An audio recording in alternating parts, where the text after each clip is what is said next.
ఎంజీరావు గారు, పుతిన్ కారులో పుతిన్తో సహా మోదీ జరిపిన ఈ 45 నిమిషాల సీక్రెట్ మీటింగ్లో భారత్ కావాల్సిన ఆయుధాలు అలాగే ఈ మిలిటరీ టెక్కి సంబంధించిన లిస్ట్ను పుతిన్ చేతిలో మోదీ పెట్టినట్టుగా వార్తలు వస్తూ ఉన్నాయి. ఎంతవరకు?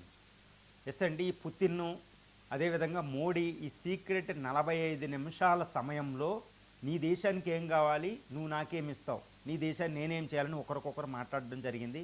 ఈ సమావేశంలో అతి ప్రధానమైన ఒక విషయం ఏంటంటే ఆయుధ డీల్ గుర్తుపెట్టుకోవాలి. ఎందుకంటే ఈరోజు భారతదేశం చాలా సూపర్ పవర్ అవుతుంది. భారతదేశం అటు చైనా నుంచి ఇటు పాకిస్తాన్ నుంచి 2 ఫ్రంట్ వార్ని ఎదుర్కొంటుంది, టెర్రరిజాన్ని ఎదుర్కొంటుంది. అనవసరంగా యుద్ధాలు మన నెత్తి మీద పెడుతున్నారు. మొన్నటిదాకా చైనా పాకిస్తాన్ ప్రమోట్ చేసింది, ఈరోజు ట్రంప్ పాకిస్తాన్ ప్రమోట్ చేస్తున్నాడు. సో పాకిస్తాన్ మళ్ళీ యుద్ధానికి వస్తే ప్రమాదం ఉంది 2 ఫ్రంట్ వార్ 2 దేశాల నుంచి. కాబట్టి ఇండియా ఇన్విన్సిబుల్గా ఓటమెరుగని ఓడింపశక్యం కాని ఒక సూపర్ పవర్గా తయారవ్వాలి. అంటే ఆయుధాలు ఉండాలి. ఆయుధాలు ఉంటేనే ఇంకొకళ్ళు మన మీద దాడి చేయరు. కాబట్టి భారతదేశం న్యూ జనరేషన్ వార్ఫేర్ని తయారు చేసుకుంటుంది. దీంట్లో కొన్ని ఆయుధాల కొరత ఉంది. అందులో ముఖ్యంగా ఈ ఆయుధాలనే రష్యా నుంచి మనం తెచ్చుకోవాలి. ఎందుకు రష్యా నుంచి తెచ్చుకోవాలి? మన ఇండియా సూపర్ పవర్ అయిపోతుంది కదా అనుకోకండి. ఇండియా ఎంత ఆత్మనిర్భర భారతం కన్నా చాలా లోటు ఉందండి. కానీ ఒకటి గుర్తుపెట్టుకోవాలి, భారతదేశంలో సగం స్థాయిలో ఉన్న రష్యా ఆర్థిక వ్యవస్థ చాలా $2 ట్రిలియన్ ఉంటుందండి. కానీ ఈరోజు అమెరికా నాటో దేశాలు 32 దేశాలే రష్యాను ఓడించలేవు. That is the power of the Russia అండి మిలిటరీ టెక్నాలజీలో. అటువంటి మిలిటరీ టెక్నాలజీ ఆయుధాలు మనం కొనుక్కుంటాం. కానీ ఇప్పుడు కొత్త తరం ఆయుధాలు కావాలి. అది కూడా రష్యా ఎవరికి అమ్మని ఆయుధాలను భారతదేశం నిన్న లిస్టు పెట్టింది మోడీ ఆయన చేతిలో. అది ఏంటంటే TU-160M అని ఈ బాంబర్స్ రష్యా ఎవరికి అమ్మదు. ప్రపంచంలో చాలా డేంజర్ TU-160M అనేది. ఈ బాంబర్స్ని మనం అడుగుతున్నాం. ఈ బాంబర్ వస్తే అమెరికా B-2 బాంబర్స్ని, ఇటు H-20 అనే బాంబర్ చైనా బాంబర్ని కూడా మనం ఎదుర్కోగలుగుతాం. అప్పుడే మన మీద ఎవడ చూడరు. ఈ బాంబర్స్ని మనం అడుగుతున్నాం. ఇది రష్యా ఎవరికి అమ్మలేదు. ఇది ఒకటి. రెండోది S-400 మిసైల్ సిస్టమ్ ఇప్పుడు మనకు కావాలి. అది వస్తే హైపర్సోనిక్ మిసైల్స్ ఈ పాకిస్తాన్ ఈ చైనా యొక్క బాంబర్స్ కూడా 5th జనరేషన్ ఫైటర్స్ కూడా పనిచేయవు. ఈ స్పేస్ వెపన్స్ కూడా పనిచేయవు. అది మనం అడుగుతున్నాం. ఇది రష్యా టెక్నాలజీ తోటి ఇస్తానని కూడా చెప్తుంది. తర్వాత S-400 మిసైల్ సిస్టంలో 3 వచ్చినాయి, ఇంకా 2 త్వరగా రావాలి. అట్లా తొందరగా పంపమని తొందరగా లిస్ట్ పెట్టడం.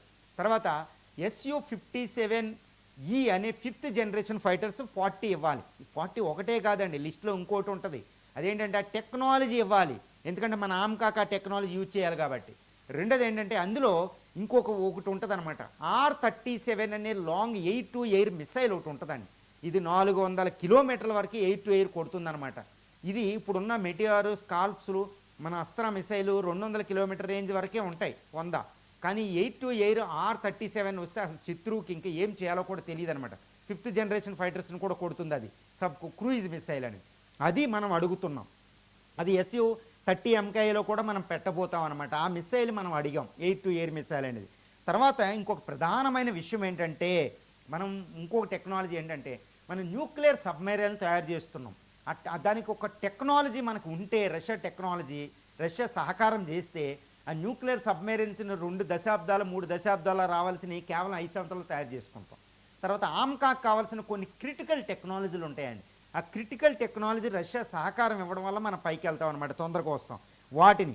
తర్వాత T-14 అనే ఒక ట్యాంక్, చాలా అధునాతనమైన ట్యాంక్ ఒకటి ఉంటుంది. ఆ ట్యాంక్ సంబంధించి ట్యాంకులు తెచ్చుకోవడమైనా ట్యాంక్ టెక్నాలజీ కానీ అడగడం అనేది. తర్వాత హైపర్సోనిక్ మిసైల్ మనం తయారు చేస్తున్నాం. ఈ హైపర్సోనిక్ మిసైల్ని ఆల్రెడీ రష్యా కింజాలు జిర్కాన్ని తయారు చేసేసుకుంది, భయంకరమైన అవెన్గ్రాడ్ అని. ఆ మిసైల్ కాస్త టెక్నాలజీ మనకు అవసరం ఉంటుందన్నమాట. ఈ మిలిటరీ టెక్కు ఈ ఆయుధాల లిస్ట్ని పుతిన్ చేతిలో పెట్టడం జరిగింది. ఇంకా ఎన్నో డ్రోన్ టెక్నాలజీ అని, ఇంకా ఎన్నో స్మాల్ వెపన్స్ టెక్నాలజీని మాకు ఇవ్వమని అడుగుతున్నాడు ఈ మోడీ. తర్వాత దీనికి పుతిన్ ఓకే అని పూర్తిగా సంతృప్తిగా సమాధానం చెప్పినట్టు కూడా మనకు తెలుస్తుంది. ఎందుకంటే పుతిన్కి డబ్బులు కావాలి. 2, పుతిన్ ఇండియాని స్ట్రాంగ్ చేస్తే అక్కడ చైనాని అడ్డుకోవచ్చు. ఎందుకంటే చైనా అనేది ఇద్దరికే శత్రుదేశమే, నేను ఎప్పుడు చెప్తున్నట్టు చైనాని అడ్డుకోవచ్చు. తర్వాత ఈ టెక్నాలజీ ఒకటి గుర్తుపెట్టుకోవాలి, ఎప్పుడు కూడా రష్యా అనేది ఇండియాకే మిలిటరీ టెక్ ఇస్తుంది ఆయుధాలతో పాటు. కానీ చైనాకి ఆయుధాలు అమ్మిద్ది కానీ మిలిటరీ టెక్ ఇవ్వదు. దాన్ని బట్టే మనం రష్యాకి ఇండియాకి బంధాన్ని ఇటు రష్యా చైనాతో పోల్చుకుంటే ఎంత గొప్ప బంధమో మనం అర్థం చేసుకోవచ్చు. రష్యాకి చైనా అంటే ఎంత భయమో కూడా మనకు తెలుస్తుంది, ఎందుకంటే చైనా అనేది ప్రధాన శత్రువు కాబట్టి.